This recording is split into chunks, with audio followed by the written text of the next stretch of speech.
Listen, y'all. Listen, the Baltimore Ravens. They got look. They got the new unis out tonight. It's Thursday night football, which is always interesting. It's the Bengals on top of that.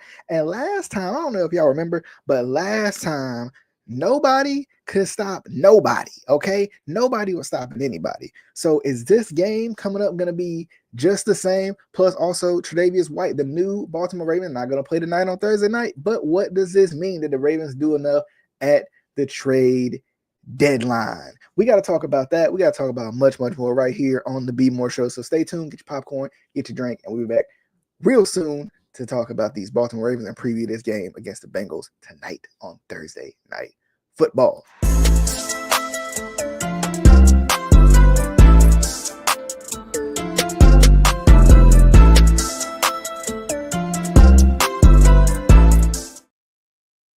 All right, what is going on, my good people? What's up? What's up with y'all? How y'all doing? Welcome into the Be More Show. I'm your boy DJ, and we back once again. All right, we talking these Baltimore Ravens. All right, and we talking the Baltimore Ravens, the Cincinnati Bengals, Thursday night football. I mean, just what about from the filming of this one about 2 hours away. So we giving you the last minute. We giving you the last minute of the last minute previews. Okay, we giving you the last minute preview of this game and what we think.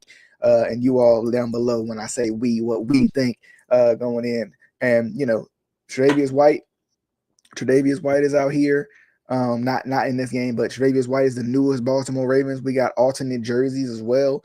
But let's jump into the game first. We'll talk about the jerseys too, because I haven't had a chance to talk about them. And give my thoughts. I know honestly it's kind of been up and down thoughts on what we think about these jerseys. But anyway, the Baltimore Ravens, the Cincinnati Bengals. The last time, I mean, we all remember the last time that these two teams played because it was 41-38 in favor of the Ravens. It was a shootout, right? I mean, you're looking at the time, the 2-2 Baltimore Ravens, the 1-3 Cincinnati Bengals, two teams kind of in similar standing at the time because Baltimore Ravens started 0-2.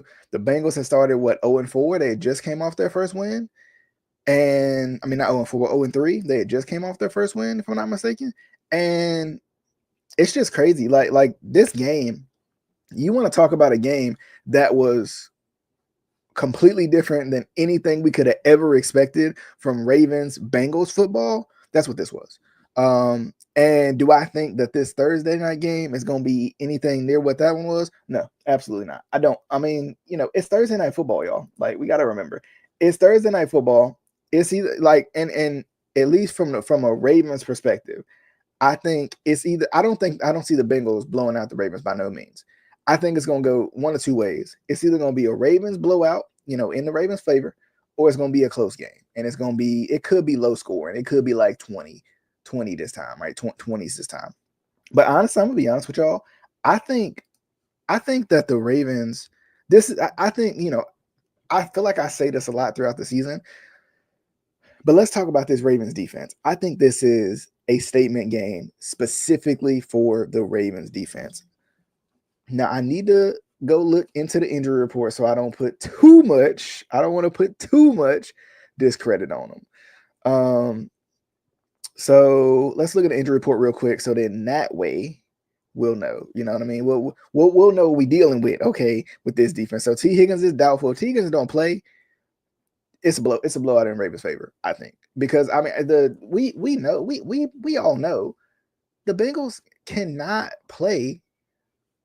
The Bengals cannot play without T. Higgins. I don't know what they're gonna do when it's time to make the move between him and Jamar, and they obviously have already locked up Jamar. Did they lock? I don't think they even locked up Jamar yet. So it's like when it comes down to making that decision on who's who they want to be their guy, I think that's going to be an interesting decision. I think Chase has obviously proven that he is the guy, but I think the problem is, even though he's proven that he is that guy, the biggest problem that you're going to run into with this whole Jamar Chase T. Higgins situation is, for whatever reason, they can't play well without the other, right? I don't know what it is, and it's really this offense. This offense suffers without that amount of talent, which tells you a lot about the Cincinnati Bengals and kind of what they rely on to win. But it's just very interesting. So, like we said before, T. Higgins is doubtful. And when I read doubtful, I mean, you might as well say they're out. Like, I don't know when this article was written, but you might as well say they're out. I feel like doubtful is really, I mean, even Jordan Love. Jordan Love was doubtful this season when we knew for a fact he was not playing. Um, so BJ Hill is questionable to play, and Orlando Brown Jr. is questionable to play. I don't think he played last week either. So, they're nursing some injuries. Is that it? That's the whole thing? That's the whole thing. That's it. So let's see. Lamar Jackson was removed from the injury report. I know that was an interesting one too throughout the week to follow that. Trying to figure out why he was on the injury report to begin with. I know they said some rest days, but anytime Lamar's on the injury report, it's kind of, and it don't say rest beside it, it's a little sus. But there's that, and then Likely, who hasn't practiced this week due to a hamstring injury. So Mark Andrews will kind of, it sounds like Likely probably will not play. So, that's right there. I can't read. Isaiah Likely is out. All right, Isaiah Likely is out. Lamar Jackson is was back at practice, so everything's fine there. And then Brent Urban is out. Michael Pierce is on injured reserve. So maybe see more snaps from Chris Wormley and Josh Tupou. Maybe we'll see. We'll see how that goes. But interestingly enough, it's always interesting to see the injury report, because going into this game, I was worried about Marlowe too, because he, obviously he went out last week, and I hope I'm thinking of that right. I hope I'm not thinking about Washington. I might be, but anyway, Marlon Humphrey has had kind of some injury issues too. You bring in Tre'Davious White, but obviously it's too quick of a turnaround, only being traded on deadline day on Tuesday. So there's that. But like I said before, I think if T. Higgins doesn't play, I think it's a blowout. I think if T. Higgins does play, I think we can get a similar game to what we got, just not as high scoring. I think there's going to be some turnovers in this game. And my hope is that the Ravens, I feel like the Ravens are going to continue swinging. I think it's going to be the Bengals is going to turn, get turned over. I think, like I said before, I think this is a statement game for the defense. And I think this defense has to make a statement in this game. This is a team that time and time again, no matter how good this defense is, no matter how highly ranked they are, this team gives you fits every time. And because of that, and we've seen some historic, I mean, literally the last game that Joe Burrow played against the Ravens was pretty historic in that, right? Like it gave you flashbacks of 2020. So, I mean, it's going to be very interesting, right? It's going to be 2020, 2021. Anyway, it's going to be very interesting to see what happens. I mean, of course, the offense is trying to continue to build off the perfect passer rating from last week from Lamar Jackson, a really good rushing game from Derrick Henry. The receivers just continue to play well, and continuing to make plays. And that's going to be something, it's going to be something. To see what this offense can do, especially against, I feel like Cincinnati's defense is not nearly as good as it's been in the past. And I think this could be a game where you just kind of, you just keep trucking along. And I think the Ravens are going to have to. I think, when it comes to like keys to the game, what they're going to have to do offensively, once again, I think it's always this: play clean. Like, the Ravens do not lose to teams because they're not as talented as other teams. A lot of times they lose to teams because of themselves. So I think offensively, they're going to have to just continue to be clean and continue to just lean on the run game. This could be one of those games where it's like, it might not necessarily even be low scoring, but where you lean on your running game for the simple fact of, number one, you got it, and also at the same time, it's a short week. It's a short week. You don't want to put guys in bad positions coming off a short week. I would not be surprised. Also, just a little bold prediction here, that Deontay Johnson gets his first Ravens touchdown this week, because as a Bengals fan, and also as a Bengals, so I'm saying, for Bengals fans and for Bengals coaching staff, you don't really know what they're going to do with him, right? You don't know how involved he's going to be. You don't know where he's going to line up. You don't know how they're going to utilize him. And that can be dangerous because, it's kind of one of those things. It's an interesting part about having a little bit of uncertainty in the wide receiver room is you got that, right? You got you with Deontay Johnson coming in. Is he going to run more of what Nelson Aguilar ran, or are they going to line him up a little bit differently than Nelson Aguilar? So it'll definitely be interesting. He's done a little bit of everything, especially going back to his time at Pittsburgh, lining up in the backfield and stuff like that. So there's a lot of things you can do with Deontay Johnson, and I would not be surprised to see Deontay Johnson. Let's just give a bold prediction here. I think Deontay Johnson gets his first Ravens touchdown this week. I know a lot of times that doesn't happen, right? You don't, unless you're DeAndre Hopkins, you don't just come to a team and immediately start scoring touchdowns. But especially for the Ravens, history is not on the Ravens side for that in that regard either. But I would not be surprised if he gets his first touchdown tonight against the Bengals. So that would be a lot of fun, and against a familiar foe on top of that too. That'd be a lot of fun for him. Defensively, what the Ravens got to do defensively is they're going to have to find a way to turn Joe Burrow over, right? Like, it's obvious you don't have the pass rush this year. And I mean, I think we can all say the secondary is talented, right? The secondary is talented. You don't have the pass rushers.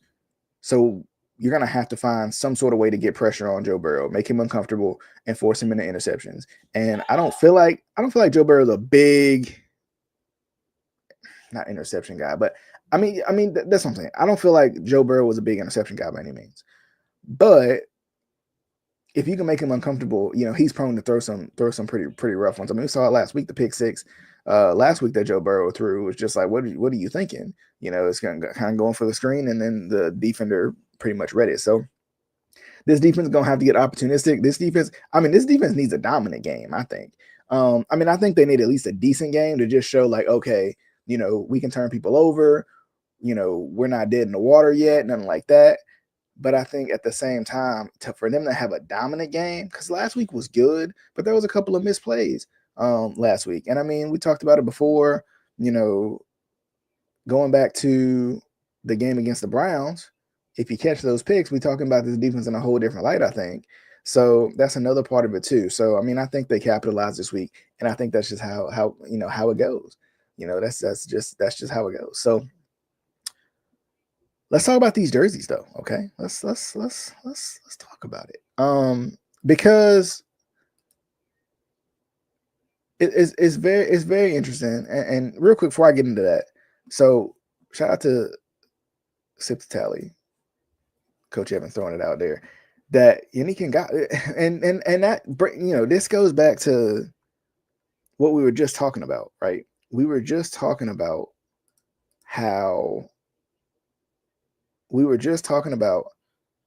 this Ravens team does not have any pass rushers, and here we go waving Yannick Ngakoue before this game. Like, my thing is, if you're gonna wave him, why don't you wave him after the game? I don't, like I said, I don't know every rule about waving a guy, but if it's possible, why don't you wave him after the game, right? Wave him after Thursday night instead of going into this game on a short week and waving him and hoping you bring him back to the practice squad. That don't make sense. And you didn't trade. Once again, we talked about this before. You didn't trade for a pass rusher. So what are you even doing right now? What are you even doing right now? I don't get it. Another point of big news that we got also going into this Bengals game, and I think he's actually going to make his season debut tonight against the Bengals. Keaton Mitchell is back. All right, Keaton Mitchell is back. The good part about this is we all know the speed that Keaton Mitchell possesses. We know that Keaton Mitchell is a dog, right? We know that Keaton Mitchell, I mean, the speed element that he adds to this team, especially if he can come back and find it, you ease him in a little bit. The running game is playing well. You can ease him in and you don't have to rush him. But the speed that he gave last year just was everything the Ravens needed. It was everything the Ravens needed. So I think going into this game, you can let him run a couple plays and see what he's got, right? You can let him run a couple plays, see what he's got, see what he's up to, see how healthy he is. But at the same time, I think you got to, look into it in the same way too. Like, it's going to take some time for him to get back to him. That's gonna take some time. Like, and I think that's the other thing too.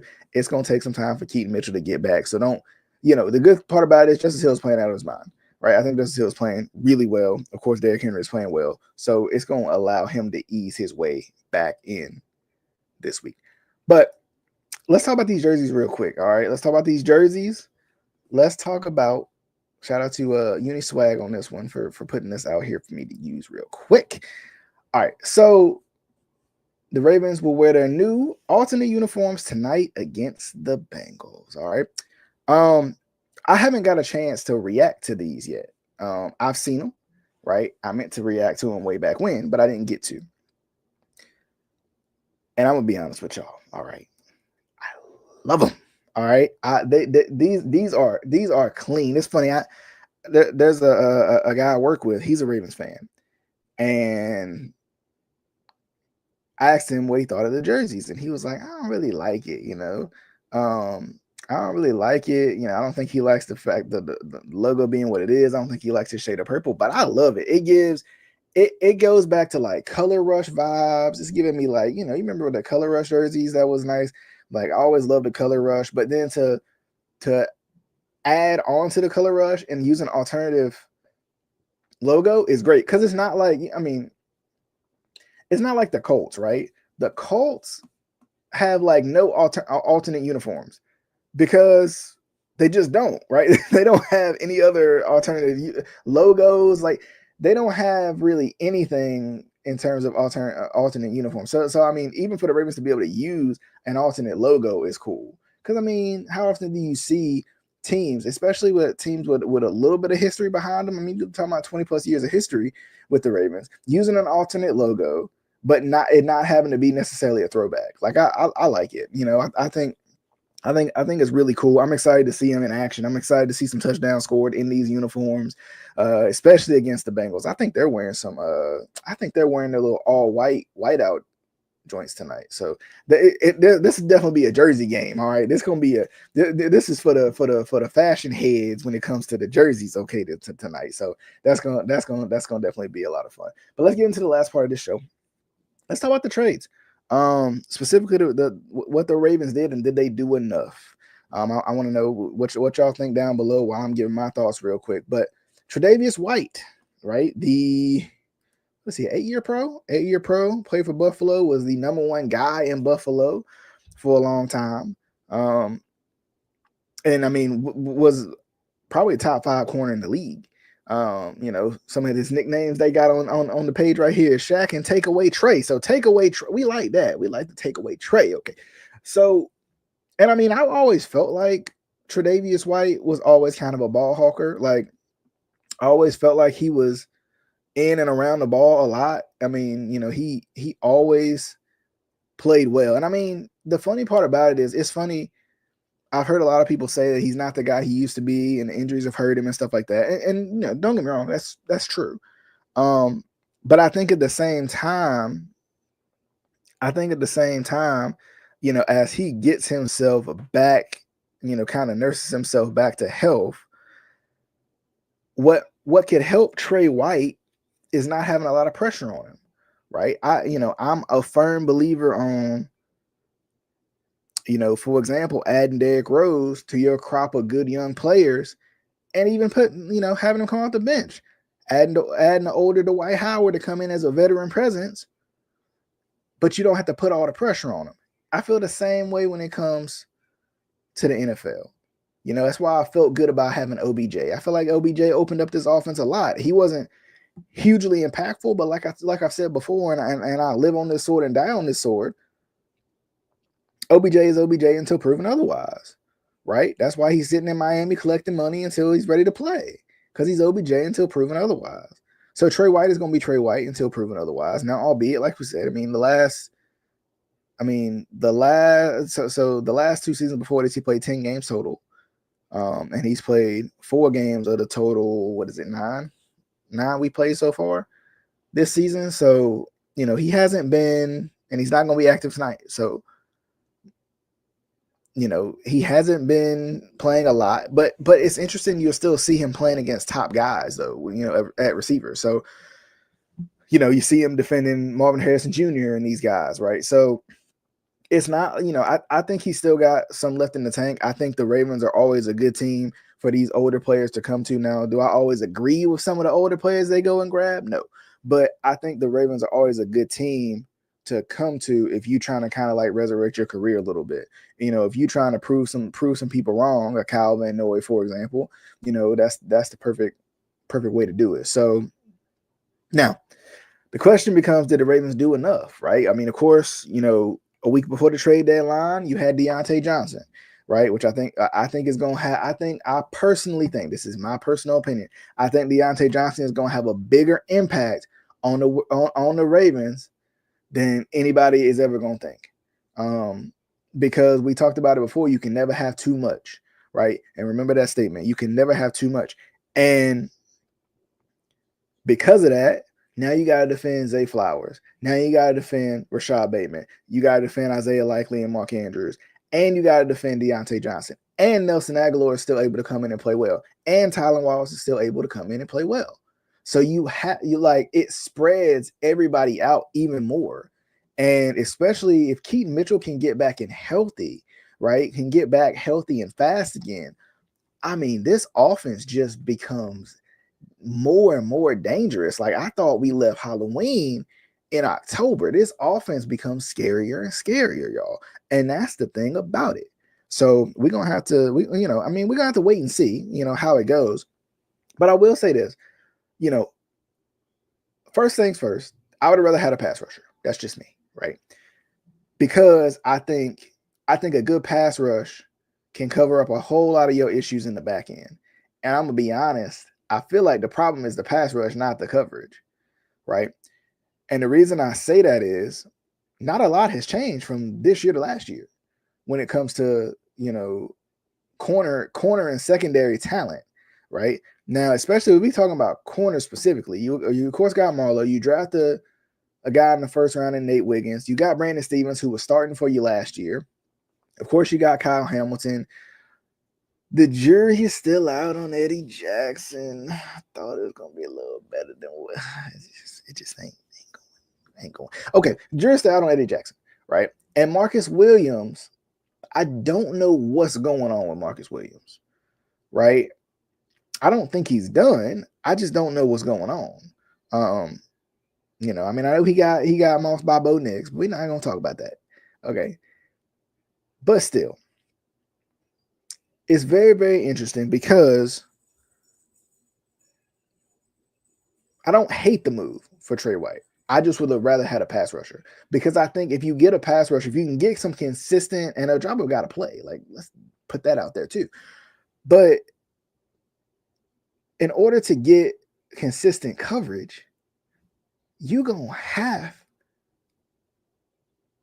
to have a little bit of a rush. I mean, last year, just looking at last year alone, the Ravens, if they didn't lead the league in sacks, they was pretty close to it, and that's why the coverage was so good too. So, like I said before, the secondary hasn't necessarily changed. Of course, the scheme has changed. That's different. But I think if they could get more of a rush, I think the secondary problems would be a thing of the past. And I think they're gonna have to figure out some sort of way to get a rush. I don't know, it can be schematically. They're gonna have to find something because right now it's not working. But I'll put it to you like this. All right. This is my thoughts on the Trey White trade in a nutshell. So offensively, right? I'll compare it to the offensive side of things. So we know Daniel Faalele has been a problem, right? We know that at time to time, Patrick McCarry has been a problem, right? So let's just say you need those are pieces of need. But what's the two most important positions outside of quarterback, of course? But I mean, you think about it. You have quarterback squared away. You have running back squared away. So you're not worried about that.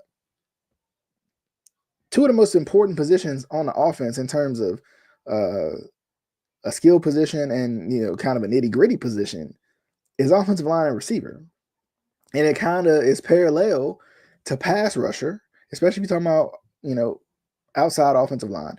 It's it kind of goes parallel to pass rusher and secondary, right? Here's the thing. If the Ravens couldn't get a new offensive lineman brought in, I would be happy that they got a wide receiver. Let me know if you feel the same way, right? So you couldn't shore up the offensive line maybe like you wanted to, especially, offensive line is a little different. It's more about cohesion. It's going to be hard to just take guys out and put guys in, but you got a receiver you liked. I feel like it's similar because you can't never have too many good receivers. Anybody that can get off the ball quick and make things easier for Lamar if the offensive line's not playing well, boom, easy money, right? In the same breath, I feel like you can't never have too many corners, right? You couldn't get the pass rusher you wanted for whatever reason, right? I think that's a whole discussion to be had. You couldn't get the pass rusher you wanted, maybe because you was hoarding picks.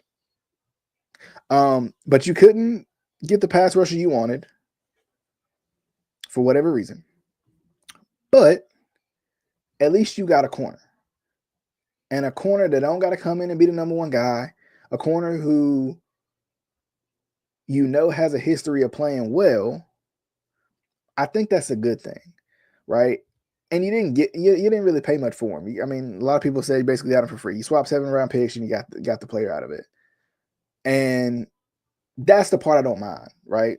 You didn't give up a lot for him. He adds depth to the team. There's nothing wrong with that. Now, like I said before, would I have rather had a pass rusher? Absolutely, right? Because I personally think, honestly, outside of course, like communication and scheming things up right defensively, pass rush is probably the most important thing you can have. Because if the quarterback's not comfortable, he ain't gonna make an accurate throw. It's just not gonna happen. And especially if you can collapse the pocket, right, to where you got a good contain. And I think that's really what's missing. And it's crazy to think, like, when you think back, and after this, I'm wrapping up and letting y'all get back to y'all's popcorn and y'all's drinks so y'all can get ready for the game. If y'all got to cook or whatever it is. But last year, there wasn't really a huge sack leader or nothing. Like Clowney had one of his best seasons. So, you think like missing Clowney is big, right? But I think at the same time, Clowney is not necessarily a superstar edge rusher, right? I think he's supposed to be. I think I'd be happier if he was here. But at the same time, you're going to have to find that Clowney. And I think at times we thought maybe it was Ngakoue, and we thought maybe it could be by committee, but that hasn't worked because of the scheme and whatnot too. So, the Ravens going to have to find some way to get some pressure. And we've seen in the past when the Ravens, those post-Matt Judon years, when the Ravens couldn't find a pass rush, this defense was not it. This defense was not it. And that's the dangerous part about it. And you couldn't get anything by the trade deadline. You hope somebody gets released, but then you cut. I don't want to say your best pass rusher because I wouldn't necessarily say Ngakoue is your best pass rusher, but then I think about what Ngakoue has done in this league versus what Owe has done in this league versus what Ojabo's done in this league. And I'm like, okay, maybe. So then you kind of narrow it down to like maybe Kyle Van Noy is your best pass rusher. And I personally don't see Van Noy as a pure pass rusher. I think, kind of like what I gave the Ravens credit for, I'm going to give him a little criticism for right now. He's kind of a utility piece, right? And that's why I always felt like the Ravens should go get another pass rusher because I think it takes pressure off of, I feel like, another utility piece, which is Odafe Owe. I think Ojabo is a pure pass rusher. I think Odafe Owe is a utility piece. I think Kyle Van Noy is a utility piece. I think it would have been nice to have another another pure pass rusher in Jadeveon Clowney before at worst, right? We talking about Jadeveon Clowney at worst. We talking about we was hoping for Max Crosby and those guys. So I don't know. Were the Ravens winners at the trade deadline? I don't know. I think they did pretty good, but I think, I still think there's some missing pieces and they're gonna have to figure that out. And I guess like the Ravens always say, we trust our guys. But anyway, definitely hope you guys enjoyed the show. Please, please, please, please, please, if you are on any of the major podcasting platforms right now. Let me know down below what's your favorite way to tune into the show. But remember that the show is always on all major podcasting platforms. The Be More Show is on every single one of them. So be sure, wherever you line your podcast up so you can listen to them throughout the day. Be sure to add the Be More Show into it as well. But definitely hope you guys enjoyed. If you're on YouTube, be sure to subscribe as well. We'll see you guys on the next episode of the Be More Show. Hope y'all enjoyed the game. And I'm hoping we all gonna be feeling good after this one. I expect a big win, but we'll see what happens. We'll see you guys on the next episode of the Be More Show.